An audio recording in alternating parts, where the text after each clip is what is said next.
let's go to South Carolina. Old Will Muschamp.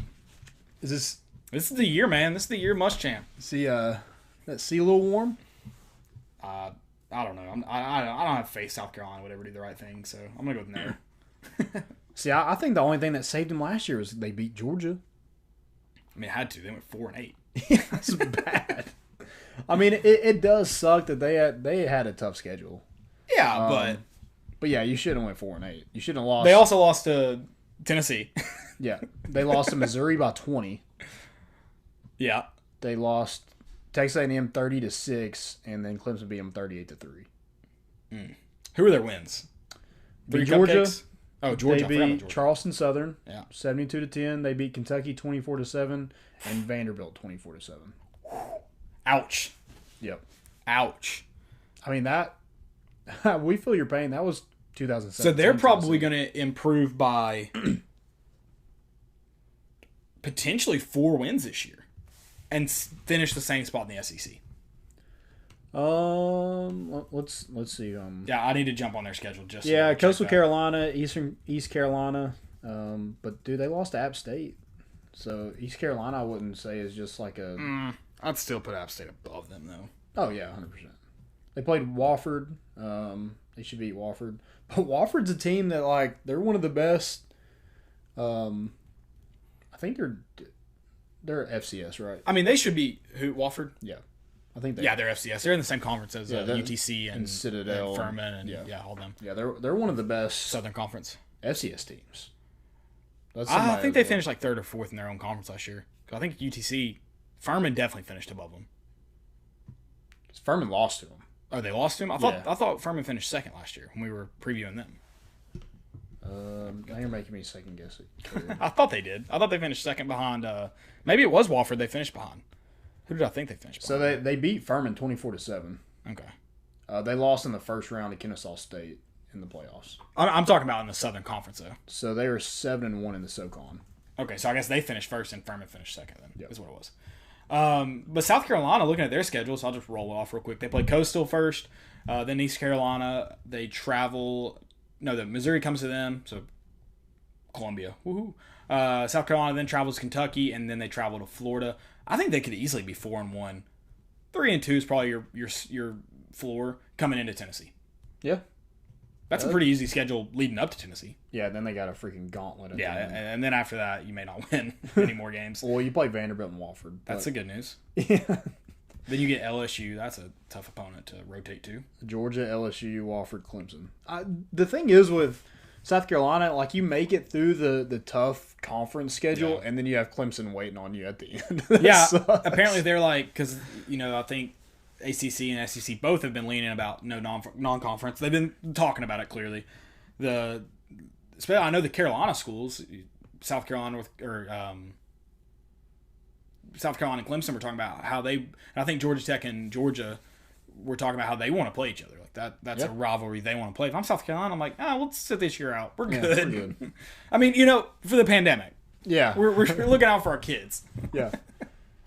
I don't know. It's like you said, it's not a necessarily SEC, super easy ACC, schedule.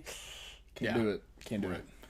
But this South Carolina schedule, it's not like it's easy. I mean, they play that with the East getting a little bit better this year, should be a little bit stronger. And then their non-rotating's A&M, so they're always going to be a tough opponent. Mm-hmm. And then they get LSU this year, which I'd rather have LSU this year than last year, but it's not easy. No, it's not a Mississippi State or Ole Miss.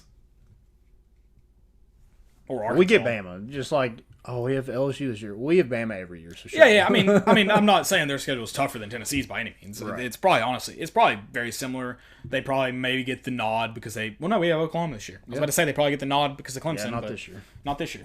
But yeah, I mean, it's a pretty difficult schedule. It's not difficult really before the Tennessee game, but you are going to find out a lot about them, which is good. They'll know a lot about Tennessee too, but it's not a Florida where you don't really see them against many people before the game. You'll see them play 3 SEC games. You mentioned East Carolina's not necessarily the easiest opponent, so you see them face. That's where Chase Hayden went. Yeah, so you see him face a tough. I think East Carolina's FBS. Yeah, they are. So you see him face a tough FBS opponent, probably better than Georgia State. Maybe not Georgia. Georgia State had a good year last year. Dude, South Carolina was terrible last year. Yeah, they are. So They were, and they don't. I mean, their I don't defense, see them getting much better. No, their defense should probably be about the same. Yep. Maybe a little bit better. And then you look at their offense, they're going to start Helinski. And I feel like he just lost a lot of confidence. He got banged up last year. How do you fix that this year? Like, how do you fix the confidence issue when you're talking about there's not a break in the schedule? Yeah. Well, the thing that usually keeps South Carolina competitive is their defense and Will Muschamp. But their defense was 11th in total defense in the SEC, and they're 12th in passing yards and 12th in rushing yards. Yeah, and they have they had 17 takeaways, which is down from what they normally have. Yeah. Like, their takeaways are usually what get them through. And their three best defenders in the front seven are gone. Yeah. Kinlaw was a first rounder. DJ Wanham and TJ Brunson are all gone. Now their secondary is pretty good. They're young last year. Right. J.C. Horn, Jamie Robinson, and Israel. I can't say his last name. Something. I'm not taking a guess. You got it. Yes, Israel something. He had 4 interceptions I think last year, but they're pretty good. But Juwan Jennings toasted them for like 180 yards. Yeah, it is going to be when we're talking about just Tennessee versus South Carolina. You do have to replace your leading playmaker in the game. They do return theirs, but I think over half of his yards. Is it Shaw Smith? Yeah, on the first 75-yard touchdown on the first play. That was, I think, a third of their total yards for the game came on the first play of the game, which I thought we were going to lose. I was very upset after that. But I mean, that's what's crazy is like when we rolled into that game, the first play, you thought Tennessee lost right there. Oh yeah, and especially because you're talking about that was the game Juwan Jennings technically started at quarterback, wasn't it? Right. Yeah. So you didn't know who was going to play quarterback, and you weren't necessarily confident in anybody playing. Brian Maurer was out with a concussion.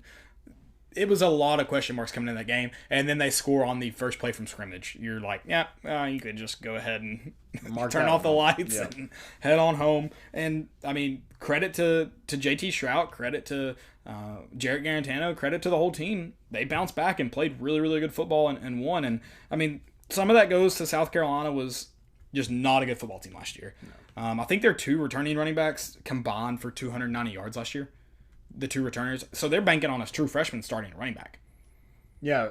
Feaster's gone. Dowdle's gone. And I think, is it Edwards? Was he the other running back? Brian Edwards was their leading receiver. Yeah, and he's gone. Yeah, he's gone. And, I mean, it's a lot of question on the offensive side of the ball. Helinski, what's going to... And does Helinski start? Because Colorado State's...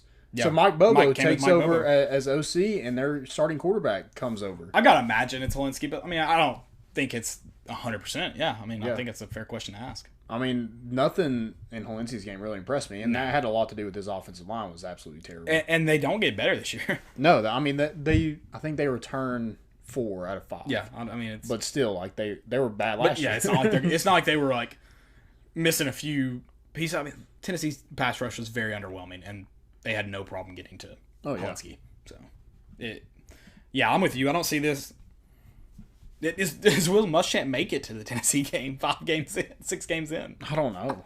Oh, well, I mean, like you said, that they could be 4-1 when they get there. They could be. That's what's crazy is they could be. I mean, they could legitimately win, what did we say, 8 games, but finish in the same spot in the SEC East. Yeah. That's what's wild to me about it. Let's see. I'll count their definite win games. 1, 2... I don't even know I don't think I can call Kentucky a definite win. Or Missouri. Yeah, 3, 4 definite wins, and then probably. So I'd say they're probably 6-6 at the most, right? Let's call Tennessee a swing game because I just got to see stuff from Tennessee. 7-5 at best. Yeah. Ugh. Yeah, it's bad. But that might be 7-5 is enough to keep Muschamp around. Yeah, no doubt in my mind. But yeah, 7-5. That's going to be tough when I don't think they can score very many points. No. And you're banking on 2. You got 2 5-star defensive tackles in Zach Pickens and Jordan Birch. Yeah, you're banking on a lot of freshmen that are going to. Yeah. You need to be impact players. Mm-hmm. Tennessee's banking on a few. When you look at the flip side of that, Tennessee's banking on a few to be. I don't even know if the impact players just to be able to play. Really? Yeah. To provide some depth. Yeah. But these guys need to perform. They're hoping they come in. I mean, they have marked Marshawn Lloyd as a starter on the offensive side of the ball.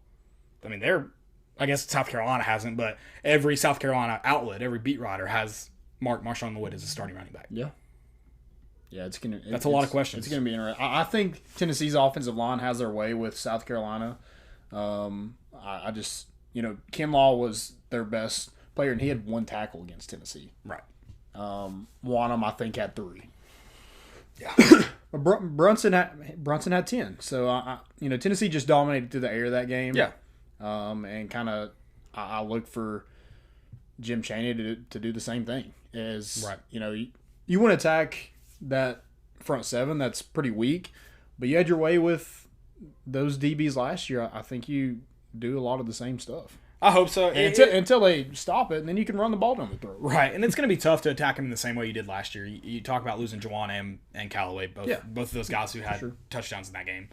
So you are going to have to attack them differently probably, or at least to start the game. But you kind of hope Palmer's able to do something similar. You talk about the speed of Jalen Hyatt. That was one thing Marquez Callaway did really well, was he got in behind him. So hope speed can, and there's plenty. There's more speed than just Jalen Hyatt, but he's probably the most flat. And the good thing about South Carolina is, with Muschamp being a defensive-minded guy, they're going to send people all the time. Oh yeah, and so they're playing a lot of man. Right. And so if you're able to beat one guy, you're probably gone. Right. I mean, Shi Smith, perfect example, gone, 75 yards. Dude, I about cried. That was rough. I was so excited about. Even when I rewatched it, I was like, man, that sucks. And that douchebag was sitting in front of me too, and he was a douchebag before the game even started, and turned around and said something, and I couldn't talk trash yet. I was like, I saved it though. As soon as it was clear we were winning, I started running my mouth. I haven't even sipped my beer yet. They're already up 7-0. I think that was the game I spilled a guy's beer. That was very upsetting. I had to buy a guy a $12 beer. Dude, so does Mike Bobo, does he turn around an offense? Hell no. I don't think so either. No. Did Muschamp just bring somebody in hoping I just got to change something so I don't get fired? Do you think that's what it was? I mean, it's a good old boys club. That's the bottom line. He's got SEC connections. He's probably friends with Muschamp. And Will Friend should know that offense like the back of his hand. So yeah, that's true. I mean, should provide plenty of insight to that. Right? Yeah. You're right. Dude, I don't know. I don't understand the Mike Bobo hire. I'm glad we did. I don't think I wanted to keep Tracy Rocker. Let's be clear about that. But I don't know if I understand hiring him away. I think they paid him more. I don't really get that. Do you go and try to hire someone who's done decent at another SEC school that beat you last year? It's just a weird move. And for Tracy Rocker, he was going home. I get him going there. I'd probably do the same thing. But I don't, from a Muschamp, if you go and read a bunch of South Carolina coverage right now, it's it's a big hire in getting Tracy Rocker this year. It's how big was it? I mean, it's a good hire, I guess. But how big of a hire is it? Right. Is it impactful? I don't know about that. Probably not. And it's if it's not recruiting, how impactful really can you be as a defensive line coach? And I don't know who I don't know what happened to their previous one. Did he leave? Did they fire him?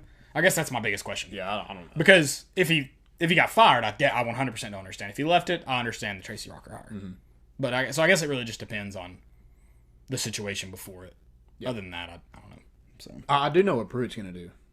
That blitz all night. Yeah, yes. I actually wrote that down. Look.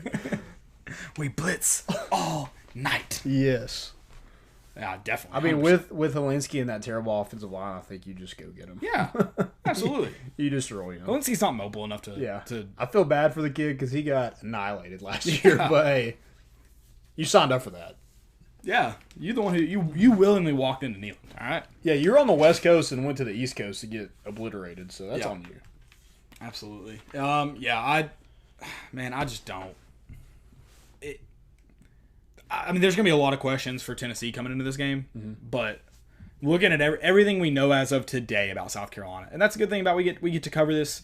That's why I want to do this. We get to talk about South Carolina early on, and we'll find out how wrong we were.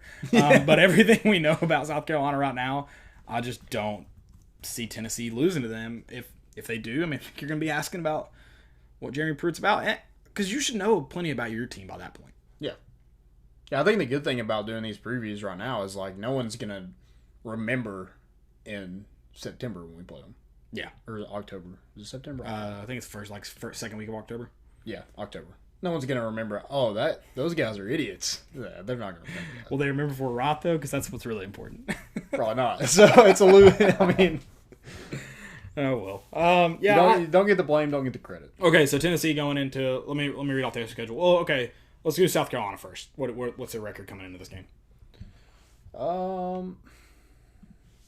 So they have 5 games. They have 5 games. It's they're 2 out of conference, and then it's Kentucky, Missouri, Florida. I think Missouri, Kentucky, Florida. I think 3-2.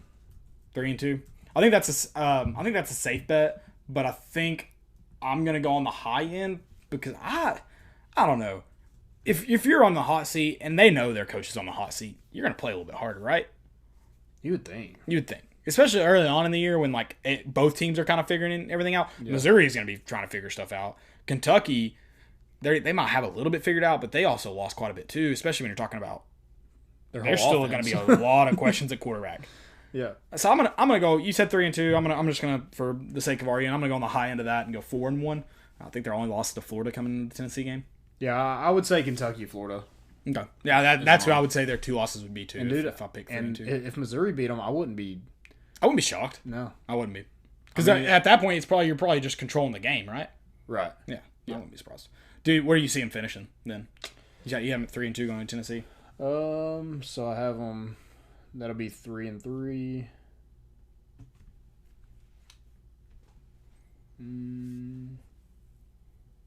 I'll go 5-7. I got them at 5-7.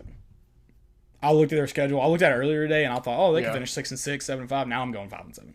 Yeah, I'm going. So you think 4-1, and they only beat Wofford? Well, I think it could be 4-1. Yeah, because okay. I guess I should say that they're either going to finish 6-6 or 5-7. If they beat Kentucky, 6-6. If they don't beat Kentucky, 5-7. So that means their only wins would come over Vanderbilt and Wofford in the second half of the season. Yeah, that's what I'm picking. So yeah, 5-7. Yeah. 5-7. So yeah, I guess that Kentucky game will be that hinge game. And maybe a Kentucky win. Has a Kentucky win ever been a team like, oh yeah, we're good enough to do this. We can beat anybody now. Right. Conquer the world. That's not a great speech. Like, dude, they beat Georgia. Was it the week before us? They beat Georgia. 2 weeks before. 2 weeks before us. 3 weeks, I guess, because we had a bye going at Alabama. Yeah. Well, what was it? So they played Georgia. We had a bye. Alabama. They played Florida and got beat, and then they played us. Yeah. If a Georgia win can't. Dude, and I think that Georgia played so bad, and South Carolina played like their best game. Yeah. And they still won by 3 in double overtime. That I don't even know if it was celebrated. It was definitely celebrated as a win, but it was like nothing you could build on. Oh no. It was like, man, we played like crap, and we barely won. Yeah. No, it was Blankenship missed 2 field goals in that game? Yeah. Goggle Dog never misses 2. Someone commented because you used the C-Mag as the countdown the other day, and someone commented and said C-Mag over Blankenship. And I commented back, and I was like, all day, every day of the week.